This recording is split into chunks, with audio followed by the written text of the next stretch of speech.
नमस्कार बच्चों, जय हिंद, जय भारत। मैं संजय चौहान आपका स्वागत करता हूं आपके अपने डिस्कवरी स्टडी सर्किल चैनल पर। चलिए, आज की हिंदी क्लास में हम देखेंगे अलंकार की दूसरी क्लास है। कल मैंने आपको केवल अलंकार के बारे में बताया था और विशेषकर अनुप्रास अलंकार के बारे में आपको मैंने कई बातें बताई थी। अनुप्रास अलंकार के 5 भेद बताए थे बच्चों। एक था छेका अनुप्रास, छेका जहां आवर्ती एक ही बार हो, यानी एक वर्ण 2 ही बार आए, छेकानुप्रास। जहां एक वर्ण कई बार आए,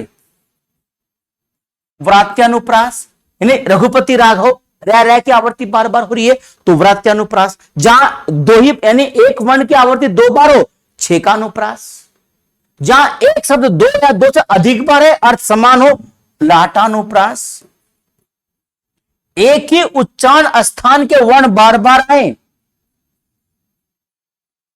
श्रुत्यानुप्रास। अंत में आने वाला अनुप्रास, यानी अंत में आने वाली उच्चारण की समानता हो तो अंत्यानुप्रास। यह बात हमारी कल हो चुकी थी। इसके अलावा मैंने आपको यमक के बारे में भी बताया था कि यमक अलंकार क्या होता है। जब एक काव्य में, किसी वाक्य में एक शब्द की आवर्ती एक बार हो या 2 बार हो और अर्थ उसका हर बार अलग अलग हो, तो यमक अलंकार बचपन से पढ़ते आ रहे हैं। कुछ उदाहरण है उसके जो मैं लेकर आया हूं। तो आज की क्लास में यमक अलंकार और श्लेष अलंकार, इन 2 पर चर्चा होगी, केवल यमक पर, किस पर, श्लेष पर। देखिए यमक अलंकार में जैसे एक उदाहरण आपको कल बताए थे कि कनक कनक ते 100 गुना, ये उदाहरण हो चुका था। जैसे जेते तुम तारे ते नभ में ना तारे, तो इसमें लिखा भी है ऐसे, शायद कहीं आगे चल के देखो, इसमें लिखा हुआ है जेते तुम तारे ते नभ में ना तारे। तो उसमें बच्चों ना जो ये तारे आया है, तारे, एक तारे यहां आया है, एक शब्द कितनी बार आया, 2 बार। यहां पे तारे का अर्थ अलग है और यहां तारे का अर्थ अलग है। जैसे तुम तारे हो, यानी किसी विशेष विशेषता की तरफ बात हो रही है, किसी विशेषता के ना, जैसे तुम तारे पढ़ने वाले बच्चों, जैसे तुम तारे ते नभ में ना तारे। जो तारे की बात, कौन सी बात हो रही है ये बच्चों, ये आकाश के तारे हैं। ये कौन से तारे, ये आकाश के तारे, और ये आप जैसे स्टार है। तो एक शब्द 2 बार आया। काली घटा, घटा आ गया और यहां फिर घटा आ गया, और इस घटा का अर्थ है बादलों वाली घटा, और उस घटा का अर्थ है कम होना। तो घटा के 2 अर्थ हो गए। 3 बेर खाती, वो अब 3 बेर खाती। पहले 3 बेर अवधि के लिए आया, 3 बार खाता था, अब 3 बेर खाती, अब 3 फल खाता है। जैसे ना ये था, देखो उदाहरण ये है, वो बहुत बार आ चुका है एग्जाम में। वो 3 बेर खाती थी, 3 बेर खाती, वो अब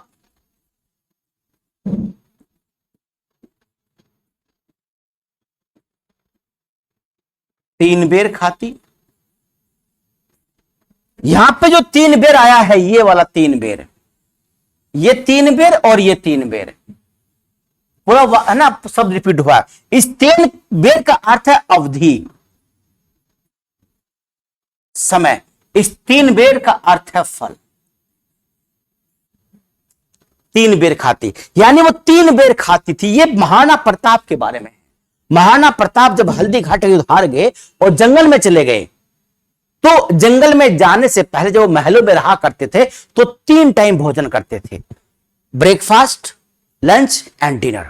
तीनों बढ़िया से होता था, फुल मजे में होता था। लेकिन वो युद्ध किए। अकबर के काल में हल्दी घाटी का युद्ध हुआ। युद्ध होने के बाद जब उनकी स्थिति खराब होगी तो जंगल में चले गए। तो जंगल में आप उनको तो लंच मिलने से रहा, ना डिनर मिलेगा बेचारों को, नहीं आपको लंच, वो क्या नाम, ब्रेकफास्ट मिलेगा। तो क्या खाएंगे वो, 3 बेर खाएंगे। तो यहां 3 बेर अवधि दिखा रहा है। क्या दिखा रहा है, अवधि। 3 बार खाती थी, अब वो 3 ही बेर खाती, ये है। तो अर्थ अलग अलग हो गया, ठीक है। देखो ये क्वेश्चन देखो, माला फेरत जुग भया, गया ना मन का फेर। मन का मतलब हृदय का। माला फेरत जुग भया, माला फेरते फेरते जुग बीत गया, गया ना मन का फेर। लेकिन दिमाग यानी मन का, हृदय का फेर नहीं गया है। गया ना मन का फेर। कर का मन का डारी के, यानी कर का मन का क्या, यहां पे मन का अर्थ है माला का मोती। माला का मोती क्या अर्थ है मन का? माला का मोती होता है ना, माला में जो मोती होते हैं। कर का मन का डारी के, यानी माला में मोती डाल के, डाल रहा है, घुमा रहा है मोती। यहां मन का अर्थ क्या है? माला का मोती। मन का फेर, यहां मन का अर्थ है हृदय।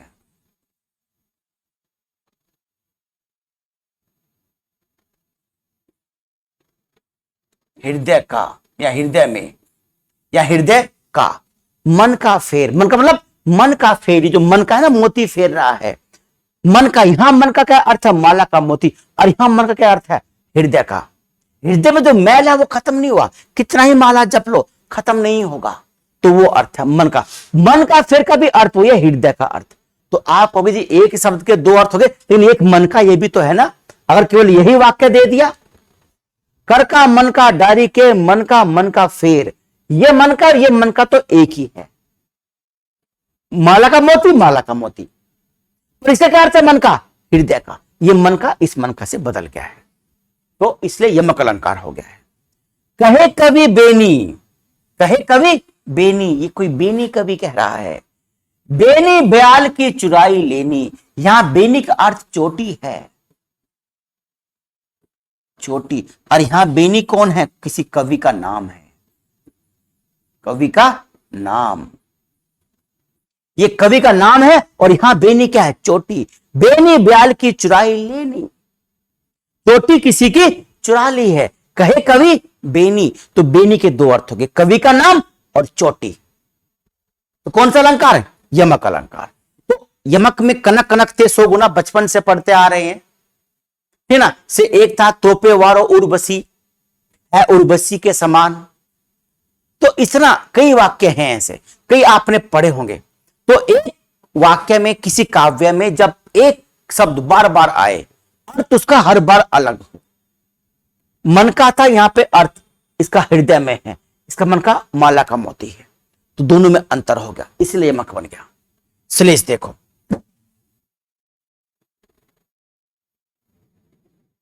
श्लेष अलंकार किसे कहेंगे? श्लेष। श्लेष का अर्थ होता है बच्चों चिपकना। श्लेष का अर्थ क्या है? चिपकना, चिपकना। यानी श्लेष का अर्थ चिपकना, जब एक शब्द के साथ, एक शब्द के साथ कई अर्थ लगे हों, कई अर्थ हो, यानी एक शब्द का एक तो अर्थ होगा, एक के साथ कोई दूसरा अर्थ भी हो, कोई तीसरा अर्थ भी हो, कोई चौथा अर्थ भी हो, यानी एक के अलावा कोई अन्य अर्थ हो। एक तो अर्थ हर शब्द का होगा ही होगा, उसके अलावा भी कोई अन्य अर्थ हो। भाई मैं तो इसे जगदीश की कृपा मानता हूं, मैं तो इसे, आप कुछ भी कहें, मैं तो इसे हरि की कृपा मानता हूं, जगदीश की कृपा मानता हूं। तो मैंने कहा मैं तो इसे जगदीश की कृपा मानता हूं, तो जगदीश का मतलब भगवान भी हो गया, और सकता है जगदीश कोई मेरा दोस्त हो, है ना। तो जगदीश के दो अर्थ निकलते हैं। भाई आप कुछ भी कहें, मैं तो इसे हरि की कृपा मानता हूं, तो हो सकता है हरिलाल हो कोई, उसको हरि कहता हो, तो एक तो वो होगा, किसी का नाम हो गया हरि। अरे हरि क्या हो गया? ईश्वर हो गया।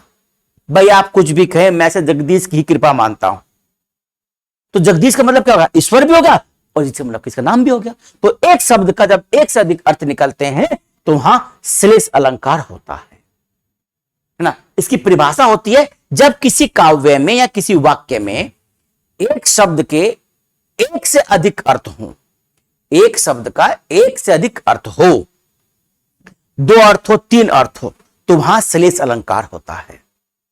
ठीक, इसके उदाहरण देखते हैं, बहुत उदाहरण मैंने इसके बनाए हैं। देखिए, जो रहीम गति दीप की, जो रहीम गति दीप की, कुल कपूत की सोई। रहीम तो नाम है, रहीम क्या है? नाम है। जो गति रहीम की, जो रहीम गति दीप की, कुल कपूत की सोई, बारे उजियारे किए बड़े अंधेरे होए। जो रहीम गति दीप की, जो गति दीपक की होती है, दिए की होती है, वही गति कपूत की होती है। कपूत मतलब कौन सा? बच्चा, पुत्र। कपूत जो अच्छा काम ना करता हो, सपूत जो अच्छा काम करता हो, जो बुरा काम करता हो वो कपूत हो गया। तो जो रहीम गति दीप की, कुल कपूत की सोई। जो गति दीपक की होती है वही गति कपूत की होती है। कैसे होते देखो, 12 उजियारे किए। यहां पर इस 12 का अर्थ दो है। 12 उजियारे किए, एक तो 12 का अर्थ क्या है, और यहां 12 है। इसके भी दो अर्थ हैं, इसके भी दो अर्थ हैं। 12 उजियारे करे, 12 उजियारे करे। एक तो अर्थ है बचपन इसका, बचपन। एक अर्थ है इसका उजाला।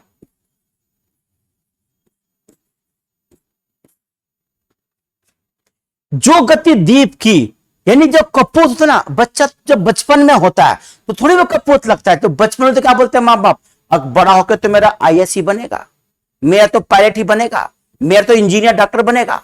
अब बड़ा होकर क्या बना, कपूत बना। तो 12 उजियारे किए, यानी बचपन में तो बड़ा लगता है कि बड़ा अच्छा कर रहा है, और जब गति दीप जलता है तो बहुत उजाले करता है। 12 अंधेरे किए, यहां भी दो अर्थ है। यहां पे एक तो बड़े का अर्थ बड़ा है ही, बड़ा। बड़े अंधेरे किए, बड़े अंधेरे किए। एक होता है अधिक, अधिक। बड़े अंधेरे किए, तो यानी जब दीपक बड़ा हो जाएगा, ज्यादा बड़ा ना, बच्चा बड़ा हो जाएगा तो उससे कपूत हो जाएगा। अगर जब दीपक बढ़ जाएगा, अधिक जल जाएगा दीपक, तो बुझ जाएगा, अंधेरा हो जाएगा। इस तरह का। मिस्टर जगदीश आप कुछ भी कहें, अच्छा आप कुछ भी कहें, मैं तो इसे जगदीश की कृपा मानता हूं। ना जगदीश का अर्थ किसी का नाम भी हो सकता है और किसी का मतलब भगवान का नाम भी हो सकता है। सुबरन को ढूंढत फिरत कवि कामी चोर। सुबरन को ढूंढ रहे कौन, कवि कामी चोर। मैंने को बताया भी था, अगर किसी वाक्य में कोमा आ जाए इस तरह का दो शब्दों के बीच में, तो वहां शब्द अलंकार में शेष अलंकार की संभावना ज्यादा होती है। सुबरन को ढूंढत कौन, कवि कामी चोर। कवि क्या करता है, कवि को चाहिए अच्छा शब्द। कामी यानी उसको चाहिए काम वासना। कामी किसको बोलते हैं, जो वासना रखता हो, आसक्ति रखता हो किसी से, तो कामी। और चोर आप जानते ही हैं। तो कवि के लिए तो सुबरन क्या है, शब्द है, अच्छा शब्द। कामी के लिए क्या है, वासना है। चोर के लिए क्या है, अच्छा कोई अवसर मिल जाए, मौका मिला और अच्छा चोरी कर डाली। तो तीनों के सुबरन कर तीनों के लिए अलग अलग हो गए। सीधी चलते रहा जो रहते सदा निशंक, जो करते विपल उन्हें हरि का है आतंक। सीधी चलते रहा जो रहते सदा निकंत, जो सीधे चलते हैं वो हमेशा निशंक रहेंगे, उन्हें कोई शंका नहीं रहेगी, कोई डर कोई भय नहीं है। भाई हम तो सच्चे हैं, हमें कोई दिक्कत नहीं है, निशंक। जो करते विपल, जो विद्रोह करते हैं, झगड़ा करते हैं, लड़ाई करते हैं, उल्टे सीधे काम करते हैं, उन्हें हरि का है आतंक। हरि का मतलब कौन, यहां हरि का मतलब यहां ईश्वर से भी है, और हरि मतलब यहां पिता से भी है। उन्हें पिता का है डर, उन्हें ईश्वर का है डर। ठीक। प्रियतम बतला दे मेरा लाल कहां है। प्रियतम बतला दे मेरा लाल कहां है। तो यहां पे लाल का बेटे बोलते ना, बेटे को तो लाल बोलते हैं, बेटे क्या बोलते हैं, लाल बोलते हैं। और लाल रतन भी होता है। मेरा लाल कहां है बोलते नहीं, बता मेरा लाल कहां है, मेरा लाल वाला कहां है। तो लाल क्या रंग भी हो सकता है, लाल बेटा भी हो सकता है, लाल रत्न भी हो सकता है। तो कई अर्थ हो गए। मधुबन की छाती को देखो सूखी कितनी इसकी कलियां। मधुबन की छाती को देखो सूखी इसकी कितनी कलियां। कली के दो अर्थ हो गए, एक फूल से पहले वाली अवस्था बोलते ना कली, सूखी इसकी कितनी कलियां, यानी मधुबन की छाती को देखो, पेड़ को देखो, पेड़ पर फूल बना पर उससे पहले कितनी कलियां सूखी उसकी कलियां। तो फूल की पहली अवस्था, पहली अवस्था क्या होती है फूल की, कली बोलते हैं ना, कली अभी खिली नहीं है। यौवन से पहले की अवस्था, मधुबन की छाती को देखो सूखी इसकी कितनी कलियां, यानी वो अभी युवा हुआ है, आपने ये तो नहीं देखना उससे पहले उसने कितना कलियां सूख गई उसकी, उससे पहले पता नहीं मैंने बहुत सारे सावन देख लिए, है नहीं, जो मतलब कोई 18 साल का होगा बोले मैंने तो 18 सावन देख लिए। तो यहां पे सावन का मतलब महीना भी है और सावन का मतलब अनुभव भी है। और आपने कई बार कि मैंने बाल धूप में सफेद नहीं किए हैं, तो धूप में सफेद होने का मतलब क्या है, अनुभव की बात बता रहा है, एक्सपीरियंस की बात बता रहा है। तो यहां पर भी क्या है, यौवन से पहले वाली अवस्था है, सूखी इसकी निकलियां, यानी आप यौवन में आने से पहले तमाम तरह के चीजें गुजर चुकी हैं आपसे, आप इतने बड़े हो गए हैं, कई साल के हो गए हैं, तो सूखी इसकी कलियां। तो बहुत सारे उदाहरण हो गए बच्चों। अच्छा हाँ ये भी है, मेरी भव बाधा हरो राधा नागिर सोए, ये हमने छंद में पढ़ा था। मेरी भव बाधा हरो राधा नागर सोए, जा तन की झाई परे श्याम हरित दुति होए। हरित के 3 अर्थ, हर लेना, अक मेरी समस्याओं को हर लेना, खत्म कर देना ईश्वर। ये दूसरा क्या, खुश होना, खुशी होना, हर्षना। एक हरा रंग है, मेरी भव बाधा हरे, मेरी बाधा हर लो भगवान, मेरी समस्याएं समाप्त कर दो भगवान।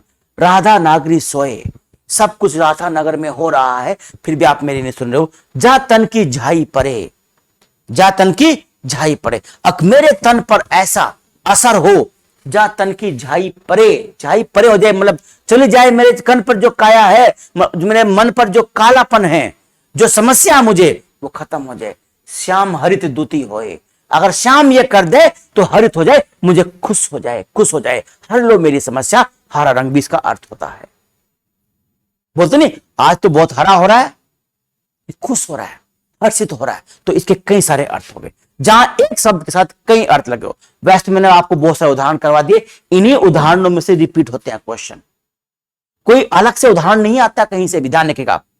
अलग से अगर आ भी गया तो उसे कोई नहीं करेगा, और जो कोई नहीं करेगा उसे कोई समस्या नहीं होती। जिसे सब करे उसे आप ना करे, वो समस्या है। ठीक है, तो श्लेष अलंकार हो गया हमारा, यमक अलंकार हो गया। अब जो हमारी नेक्स्ट क्लास होगी बच्चों, वो हमारी क्लास होगी वक्रोक्ति अलंकार की।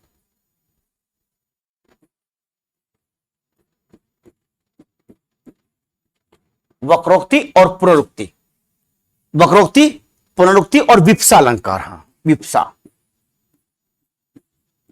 विप्सा अलंकार। अब इन तीनों को लेकर नेक्स्ट क्लास होगी। तो इस तरीके से आपके शब्द अलंकार 3 क्लास में समाप्त हो जाएंगे। पहली क्लास हो चुकी थी अलंकार की, एक फिर दूसरी हुई आज, एक तीसरी क्लास हुई आपकी अलंकार की। तो आपके सारे अलंकार क्रम से समाप्त हो जाएंगे। उसके बाद अलंकार के फिर जो अर्थ अलंकार है, उपमा हो गया, उत्प्रेक्षा हो गया, रूपक हो गया, मानवीकरण हो गया, विभावना हो गया, विशेषक्ति हो गया, प्रतीप अलंकार हो गया, तमाम अलंकार है, भ्रांतिमान है, संदेह है। 100 से अधिक अलंकार होते हैं अर्थ अलंकार के। 100 तो हम नहीं पढ़ेंगे, पर 10-12 तो हमको पढ़ने पड़ेंगे। इतने उदाहरण हम लोग कर लेंगे कि आपको कोई समस्या नहीं आएगी। आप ये उदाहरण अपनी पुस्तक में, अपनी कॉपी में नोट कर लीजिए। ठीक जैसे मैं आपको कहूं, आपको कोई समस्या हिंदी में कभी आने वाली नहीं है, ये जान लीजिएगा। ठीक है बच्चों, चैनल को सब्सक्राइब जो नहीं कर रहे हैं वो करें, लाइक करें और शेयर करें। जय हिंद, जय भारत।